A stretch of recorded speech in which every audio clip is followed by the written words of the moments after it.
Hey, podcast world. It's Rob Beller coming to you today by myself because I had the opportunity of doing an interview with Mr. Matt Talbot, the co-founder and CEO of GoSpotCheck. And I did that all by myself. So I'm doing the intro alone. And for those of you who aren't familiar, GoSpotCheck is a very interesting company that is newer to InsureTech, but not a new technology company. And they've been very active in other verticals like consumer product goods, in particular, in helping remote and mobile workforces do their job in a highly effective, highly organized way, and also capturing data and feeding that data back to management and decision makers to help complete the circle of getting the most out of their mobile workforce. And not surprisingly, GoSpotCheck is now entering into the insurance market where we have tons and tons and tons of mobile workers, both highly skilled, like at 470, our independent adjusters who are located all around the country, but also with much different or lesser skill sets, and giving them a tool to accomplish tasks that might even be beyond what they've been trained to do due to the way that they've organized their app and how it works. So very interesting, very new, and we wanted to get it out to our InsureTech audience because this is something that you should absolutely hear about. So I won't go on. I'll let Matt do a lot of the talking. And without further ado, here is my interview with Matt Talbot, co-founder and CEO of GoSpotCheck. Hey, everybody out there in podcast world. We are here with our special guest, Matt Talbot from GoSpotCheck. Hey, Matt, how you doing? I'm doing great, Rob. I'm thrilled to be here and appreciate you guys having me on the podcast. Sure. And full disclosure, I only had to chase you for like months. Your persistence is admirable. And as we all know, anybody who's responsible for selling anything or making anything happen, persistence is the name of the game. So I respect that and love that, Rob. I hope I didn't put you on the spot there. You're very generous to be here today. My pleasure. Okay, great. So you are the CEO of GoSpotCheck, correct? Co-founder, CEO, is that right? Yep, co-founder and CEO. Okay, and GoSpotCheck was founded in? It was 8 years ago on May 6th. So yeah, we were founded May 6th, 2011. Oh, you want to know something really cool? 470 Claims, our company, was founded on June 14th, 2011. Oh, there you go. There you go. It's a great vintage, I guess, for amazing companies. That's right. That's right. Anyways, let's jump in and start by talking about GoSpotCheck, and give me a couple of minutes, a minute or your elevator speech or whatever you have, whatever it is, on GoSpotCheck, who you are, and what you guys do. Sure, absolutely. So our vision here at GoSpotCheck is to really reimagine how tomorrow's workforce works. And what that means is that we build mobile software and web software that helps every employee in an organization get their job done faster and better with higher throughput. So we view our job as kind of shepherding in digital transformation and automation to improve business results. So a little bit more tactically, we have a mobile app that's used predominantly by field-first workforces that helps them capture information on the go with just a few simple taps. All that data is then instantly aggregated into a reporting dashboard where their management or partners can slice and dice real-time operational analytics, get a really good grip on how their business is performing. So we're super passionate about mobile technology. We're super passionate about the workforce and building software that is delightful and easy to use and yet powerful. And we're really big believers in automation and analytics unlocking differentiated and powerful business value for all of our customers. We, like you mentioned, have been around for about 8 years. We have all of our employees here based in Denver. We're about 130 employees strong. And that's pretty much us. So that's really interesting. What was the vision? What great idea. I mean, I saw on your website that you're all a bunch of very young people. You look like you're like 20 and or so. Fooling everybody. Or so. Maybe that's not really a picture of you. We don't know. Yeah, Um, that's right. It's all about marketing. now you're talking. Where did you guys start? Is this where you started? Was this the original vision, or was there a pivot in there somewhere? Or tell us the story. Our founding team has a long history of pivots, and I think that as founders, we're very pragmatic, and what we're focused on is listening to and learning from the customer. And that means that over the course of the 8 years we've been in business, we've tried a number of different things. Our founding story was actually a pretty wild one because we originally came together as founders to start a maternity clothes for rent business, believe it or not. And this was driven by the fact that I'm lucky enough to have a beautiful 8-year-old daughter who was born in January 2011. And I saw the problem that my wife had, which was struggling to find affordable, high-quality maternity clothes for her job.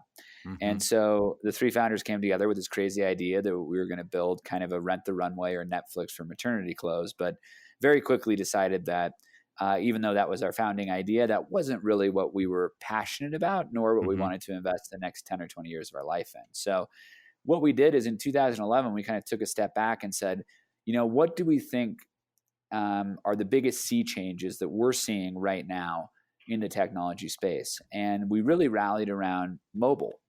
And in 2011, keep in mind that most of the developments from a mobile perspective, I always say that in 2011, it was Angry Birds. Right. And there was a huge focus on the consumer, right? And building gaming applitions and messaging applications and social applications. Kind of fun engagement toys. Yeah, totally. Like basically what do you use on your phone to kill the 5 minutes that you're in line getting your burger for lunch, right? Right. And we said, hey, these things are supercomputers, right? One smartphone today has the same amount of computing power as the amount of computing power that NASA used for the Apollo missions. Wow. So we're talking about amazing, amazing devices that are always connected to the internet and have amazing processing power. So we said, hey, how will this change business? And that was what we were passionate about. I have a bit of an analytics background at Johnson & Johnson. My co-founder, Joey, did SAP implementations for years. And my co-founder, Samantha, was actually a retail entrepreneur. So we said, how do we kind of combine some of these insights into something interesting? And what we focused on was we really think mobile was going to be a game changer. And so we wanted to build mobile applications that help businesses do their job more efficiently. And we kind of set out with that thesis and then just began to experiment with different use cases and markets. And I would say really began to take off in kind of 2014 or so. So now you guys are a little bit newer to the insurance vertical. So tell us about some of the other verticals where you got started and where you've really made your name and your impact to date.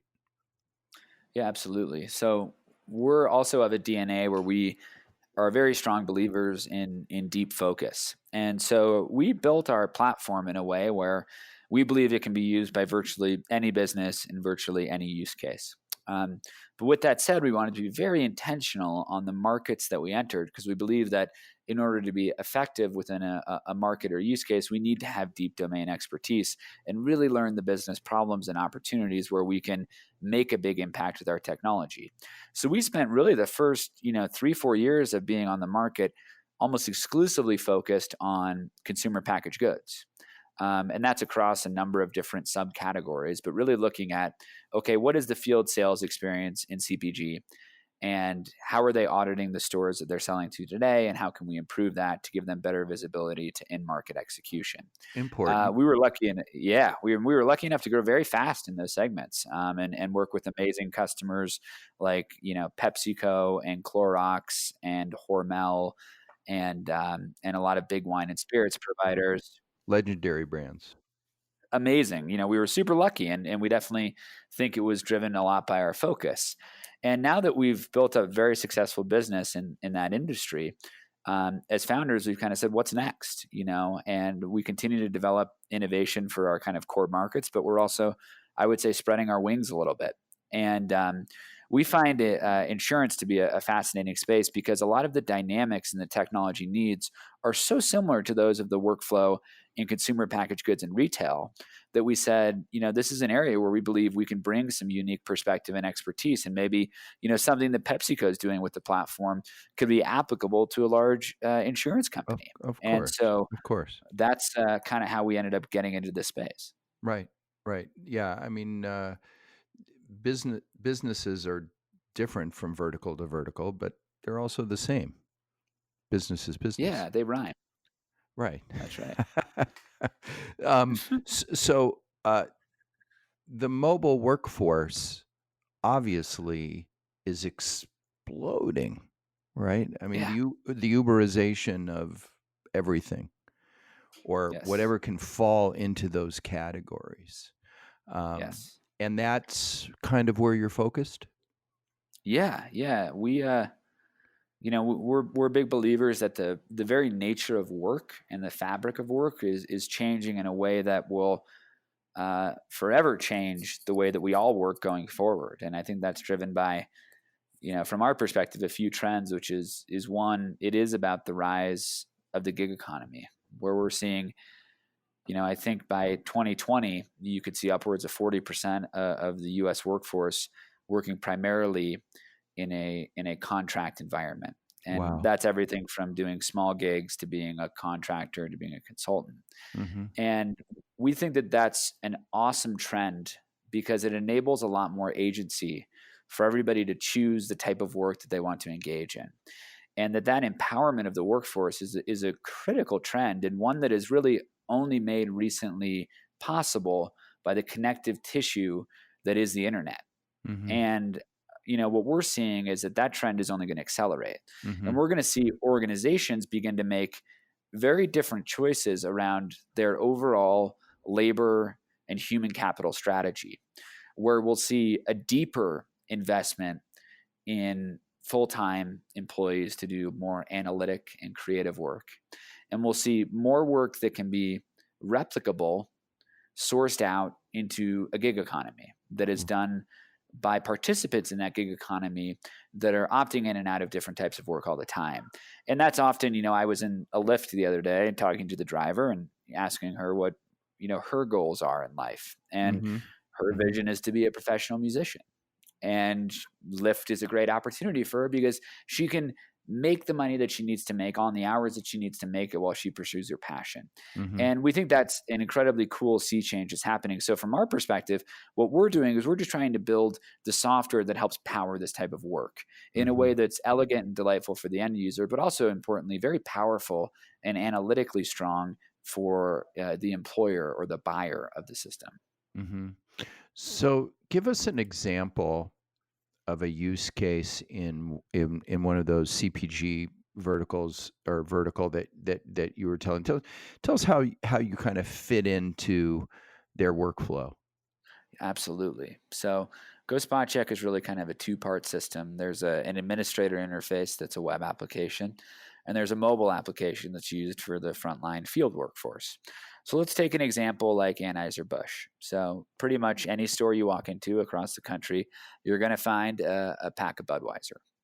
And Budweiser relies on somewhere between 15 and 20,000 reps on the front line that are responsible for selling, servicing, and merchandising their products across what amounts to be hundreds of thousands of different accounts that they sell into every week. And if you think about the challenge for Budweiser, what are some of the major trends in the market? Well, one is certainly a changing and more complex consumer taste profile. Right. They have Right? big competitive issues.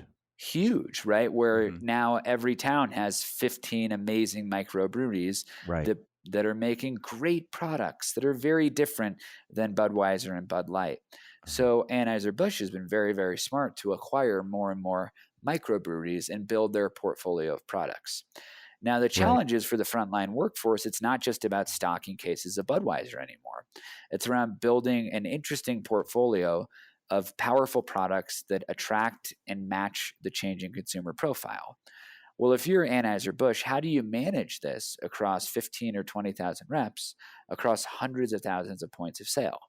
That's where Yeah. GoSpotCheck comes in. Yeah, I've never just to jump in, I've never thought about the complexity of that. Um, you walk into a grocery store and there's a beer guy frequently stocking beer on the beer aisle for those of us who spend a lot of time on the beer aisle, You and me both. and an increasing amount, I might add, which you could tell by my Indeed. stomach. But that's another topic.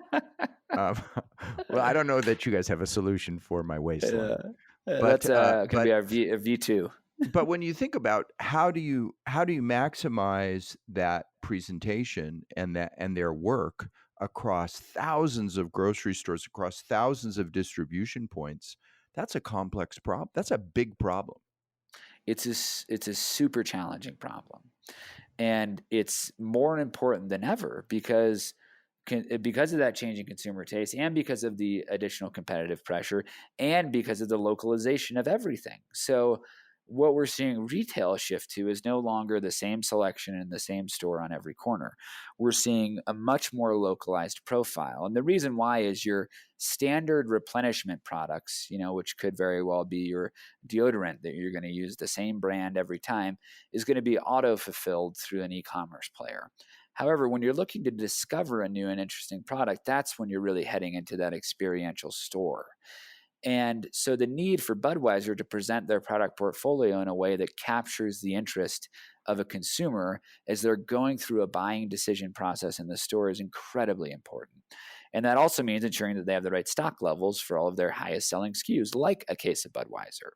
So they use our software to basically distribute these thousands and thousands of contextual tasks, meaning person and place dependent tasks that specify those frontline workers to do this at this account and the other thing at the other account.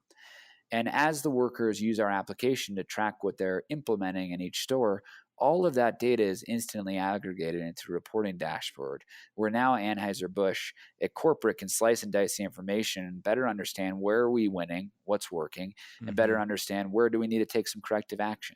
So there's kind of two sides to it, if I understand. One is to tell that the remote or the mobile worker do it this way, right? Yep. And the other one is then to take all the data that mobile worker gathers and aggregate it up and put it in front of decision makers, I would assume. Exactly. Or managers. And that's one of the things we focus on is how do we also unlock operational insights so it doesn't just sit at corporate IT in the BI system, but it really can be used by a frontline manager and by a regional leader, and that it's all real time and contextually important, which allows them to hopefully take action faster. Because I think that, as we all know, Rob, the competitive environment is getting faster and faster and faster, meaning that the cycle times are just shrinking. So the faster that you can respond to conditions and take action, the better you can compete. Right. When I became full-time involved in the insurance industry, if our cycle time was 11 days, that was an acceptable number. Today, we recently signed a contract with a major top 10 insurance company, and the requirement is the service level agreement is 5 days. So that's less than half. Wow. And we said to them, how are we supposed to do that? And they said, do it. So yeah, right. We don't care about the how. We just want the result. It's not really our problem. That's your right. problem. But it sounds It like is. your guys' solution may help with that. I think so. And I think that, what we find interesting is, as an organization, we do believe in very deep focus and in understanding a particular domain or market that we're entering. And we've been very successful in enabling consumer packaged goods companies to drive real-time operational insights to shorten that cycle time. As we've scaled, we're now 130 employees and have, well over 200 enterprise customers.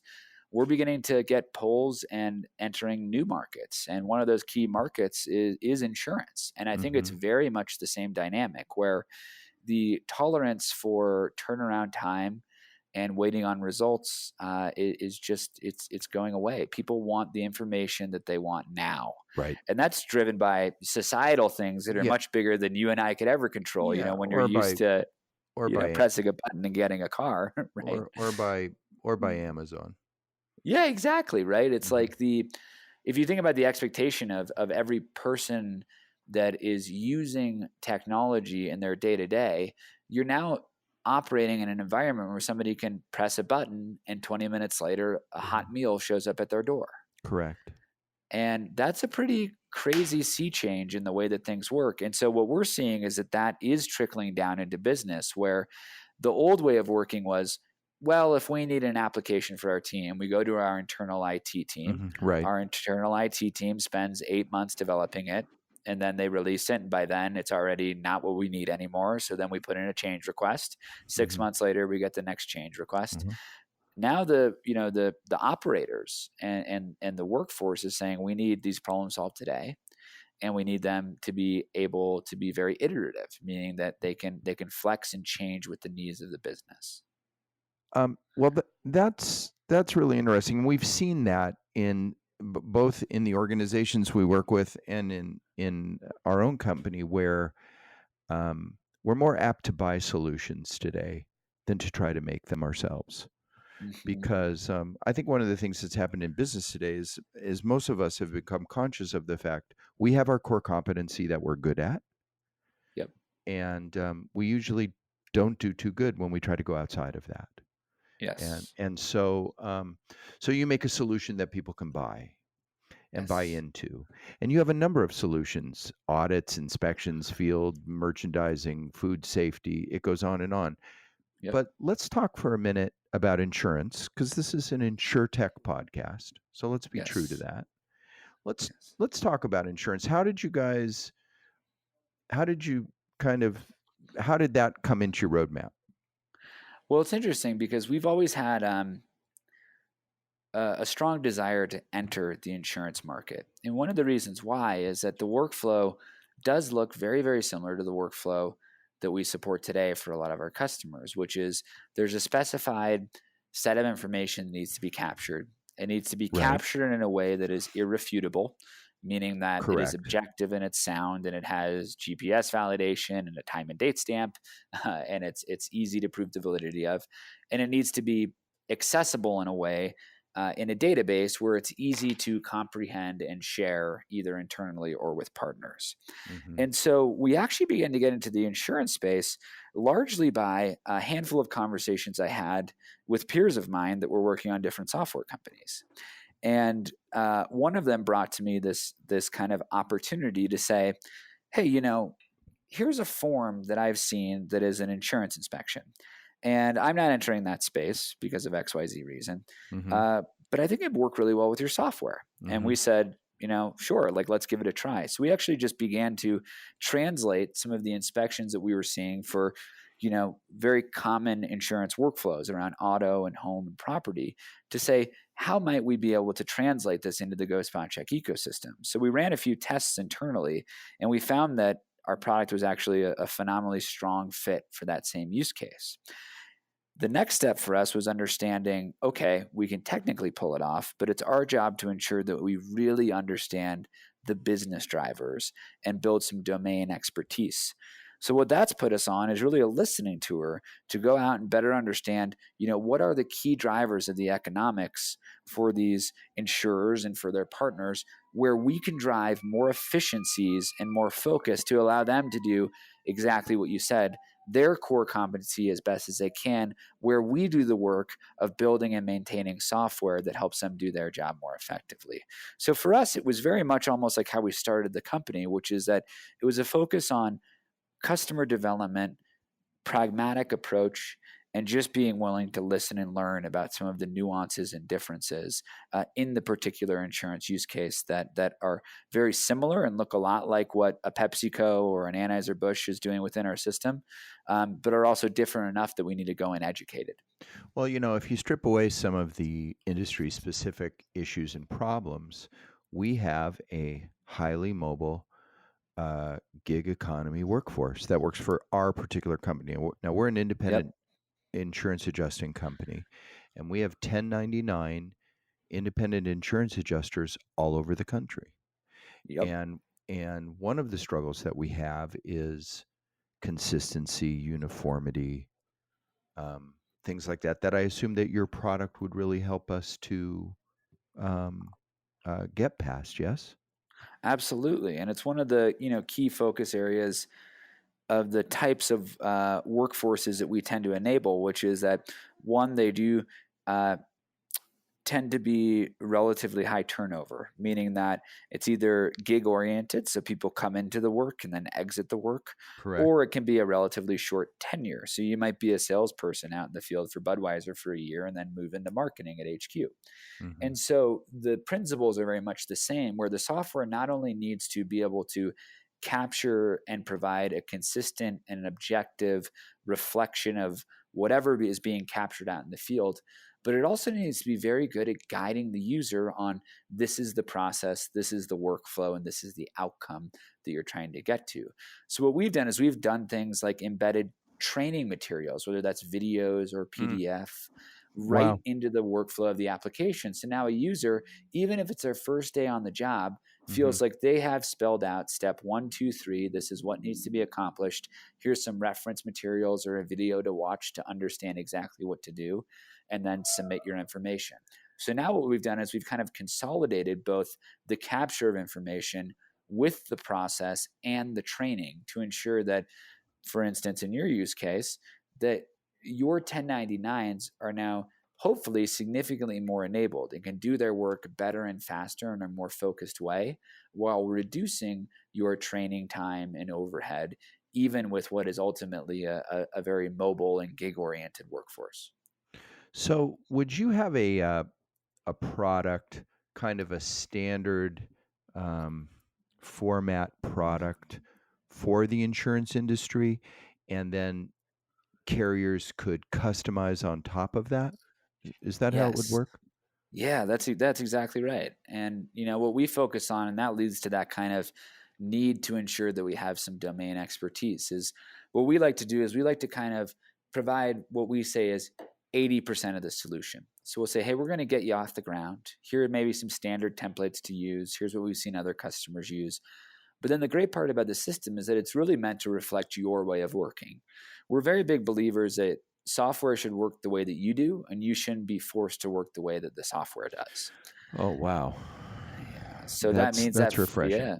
Yeah, exactly. It means that flexibility is built in, because that you're ultimately doing something that is a little bit unique and special in your particular use case. And that means that we can give some best practices and a jumping off point, but you have all the flexibility in the world to customize it as you see fit to match your exact way of working. Do you see yourself as a solution mostly for the claims end of the business? We think that's, definitely the best starting point. Mm-hmm. A lot of our, vision for our company and what we do well is that we like to work with an organization or a, sub part of an industry or a use case where we believe we can immediately add the most value. Mm-hmm. But what we'd like to do over time, and where we think our customers end up getting a lot of ROI, is being able to use the system in many, many use cases. So it's very common that we'll come in and someone will say, hey, I have this one hair on fire process or problem that I need to improve. And that could be anything. And then over time, we're kind of consuming more and more. And it works the same way on an industry level, where we came into beer, wine, and spirits as an example, which was our first industry that we ever focused on, very much on the supplier side. So the people that are actually, distilling the spirits or making the wine or The brewing the beer. manufacturers.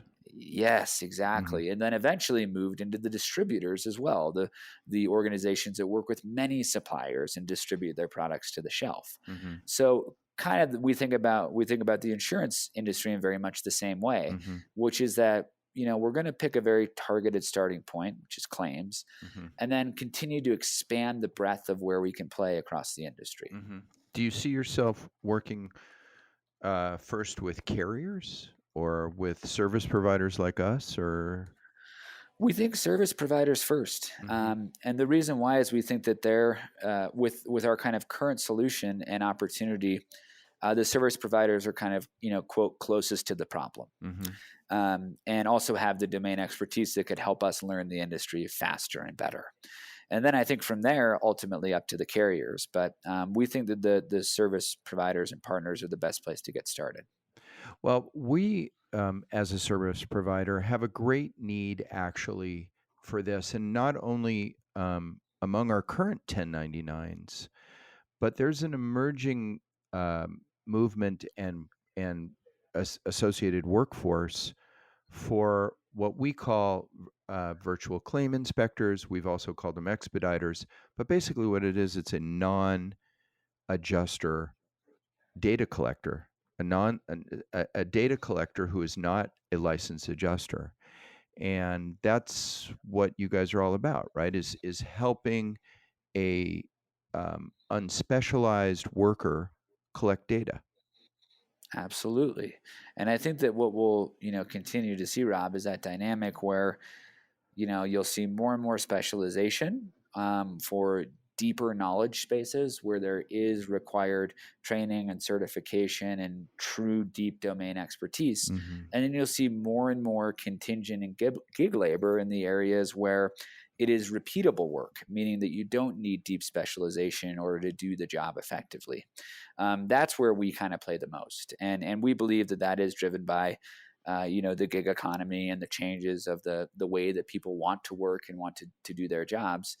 And, that's obviously, a lot of what you guys do at 470, but is what we also see across many industries. And I think that is a sea change that is also incredibly important, which is that the very nature of work is changing. Right. And more people are looking for work that is fluid and gig based, meaning that they can pick up certain jobs here and there and then get on with their dreams of becoming a professional musician. That's fantastic, and we want to enable that economy for sure. So your user interface must be critical. It is. It's so important. Because you have these relatively untrained, unskilled gig workers coming into something that's brand new, maybe collecting data on something that they don't even particularly understand. How do you deal with that? It's very much about guiding the user in a way that is simple and easy for them. So I'll give you an example. I think that almost everybody today would be very, very frustrated if they needed a user manual to understand how to work Instagram or Facebook. And what I mean by that is that the digitally native and really almost every consumer today has higher and higher expectations around the ease of use of technology. So that is trickling down from waiting in line for the burger and playing Angry Birds to how do I complete the work that I have to do for this assignment or for my employer. And so our expectation as we build out our products is that we can make it as simple as using any other consumer application. And that means that the software guides you down an experience that is delightful, fast, and easy. And what we're seeing is that as employees or contingent laborers have frustrating experiences with the software that they have to use to complete their job, they're much less likely to return to that job or use the system. Of course. And then what you run into is you end up with this kind of shelfware, this software that collects digital dust because the thing's so difficult to use, no one really wants to use it. So they go back to their old way of working. So you're 100% right, Rob, that we focus a ton on the user interface and the user experience, and that the benefit of that is twofold. One, it reduces training time, and that's a huge cost saver, and it optimizes labor. But two, it provides a faster and better experience, which means that the work is typically going to get done in a more efficient way. Mm-hmm. Well, and I like this. In the InsureTech space, one of the things, um, the the things that is happening is there's lots and lots of new entries. In fact, one of the things that we've learned about the InsureTech space is that there's tons and tons of new entrepreneurial companies coming on the scene, and they're frequently people who aren't necessarily insurance people. They don't understand. Maybe they don't have a lot of great depth of knowledge about the insurance space, certainly the claims space, but they might have a cool product. But the interesting thing about you guys is that you've kind of already beta tested everything, and you're just applying it to a similar kind of use case, just a different scheme, but Yep. it's the same idea. So you've already had an opportunity to test out your product in these other verticals, and Yes. you're just looking to apply it to a new one. Yeah, and I think it's a great advantage that we have, that we operate at scale. We have a phenomenal amount of usage. Nearly 600 million tasks completed on the software. Wow! Congratulations, that's amazing. Well, thank you. Yeah, it's super. We're super proud of the scale that we've been able to get to over the past handful of years. But that does absolutely de-risk it, because it means that the software is scalable and secure and easy to use. And now it's just about continuing to build that domain expertise. And we believe that is an advantage that we can bring to the market, where we can take the best learnings that we've already learned from PepsiCo and Anheuser-Busch and Clorox, and apply them to an interesting and valuable vertical where we believe we can bring something differentiated and unique to the table. So let me ask you a very important question. Yeah. And that is, we're gonna shift gears a little bit here. GoSpotCheck. Okay, where'd that name come from? Not that it's hard to understand. It is. It's not. It's something that It's not. we Go get maternity wear. I mean, I'm guessing that wasn't the first name. Is that true? No, it was. Is it? That Is it true?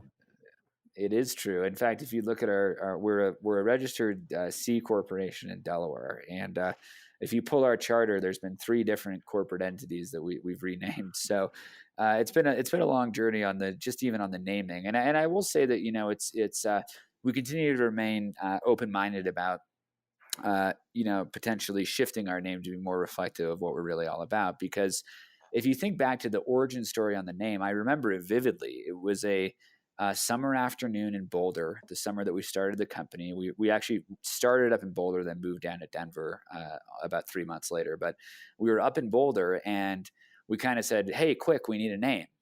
And we spent about an hour brainstorming. We said, "What about SpotCheck? It's kind of cool, like kind of represents what we do." And sure enough, that was taken. So we said, "What about GoSpotCheck?" And we just kind of threw it out there. And at that point in time, we had no idea if we were going to be able to feed ourselves in 2 weeks or not. And now we've kind of grown into a real organization, and we get a lot of guff for it. Everything is it Ghost Pot Check? Is it Gazpacho? Is it? I've heard it all over the years. So it's something that we have a great sense of humor about, no doubt. Well, we know you as GSC. Yes, I do like that. That makes it a little bit cleaner and easier. And I will say for our listeners, we've had the opportunity to do some work with GoSpotCheck and to have actually many conversations with them. And we're really excited about what the future might hold. Absolutely. We look forward to that and welcome you into the insurance environment.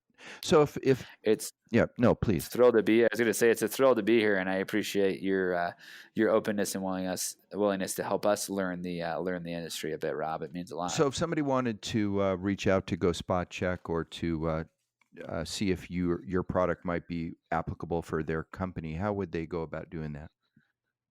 Well, first and foremost, our website, GoSpotCheck.com, is a great starting point to learn more. And then second, I'm very open and would love anybody to reach out to me direct, and especially, to help us learn, but also to help share some of the awesome things that we do in our software. And I can be reached just at matt@GoSpotCheck.com, MATT @GoSpotCheck.com. Great. Well, now you're going to get all lit up. See there? Yeah, I hope so. See see what happens. And if you do, just 1 penny of each dollar. Yes. Deal. That's it. Deal. That's a great rate. Okay. I was expecting you to say a quarter on each No, dollar, so we'll call it a deal. no. Pigs get slaughtered. No. Well, listen, Amazing. we can't thank you enough for having for being with us today and for taking some time. And listen, let me ask you this: can we get back together, say in 6 months or a year, and talk about how things have gone in the insurance industry? Because I will say, it's a very different kind of world. And I'm sure you guys are experiencing that already. And I'd love to hear about your journey, though, as it progresses. It would be my honor, and I would love to do that, Rob. Okay, thanks. Of course. Thank you for having me. It was awesome being on today, and I appreciate you extending the invite. Well, there's our interview with Matt Talbot.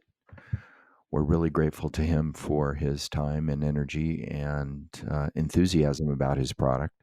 I think it's a really interesting story, the way that they started with as a maternity wear solution, but they're a pretty long way from that today. It's a great story about how they evolved and pivoted, and I'm always interested in how these technology companies that have a need to move very quickly for lots of different reasons, how they go from being maybe one kind of a solution to another one entirely. And this is a good example of that. We've had the opportunity to do some preliminary work with GoSpotCheck through a third party that we're all working with. And we see it as a really important tool to our future, to being able to help our expediters and virtual claim adjusters in accomplishing these tasks in an organized and and productive way. And we've seen the product, we've seen the tool, and have had the opportunity to do some preliminary use with it, and are really excited about what it can do and what it can be. And so I encourage everybody out there to reach out to GoSpotCheck to see if their solution may be something that's right for you. And and again, we thank Matt Talbot for his time and for his patience today. We also thank you for being our listeners and ask that you subscribe to our podcast. You can do that any number of ways, including going to our website, which is fnoinsuretech.com, and check that out. And until next time, thank you very much.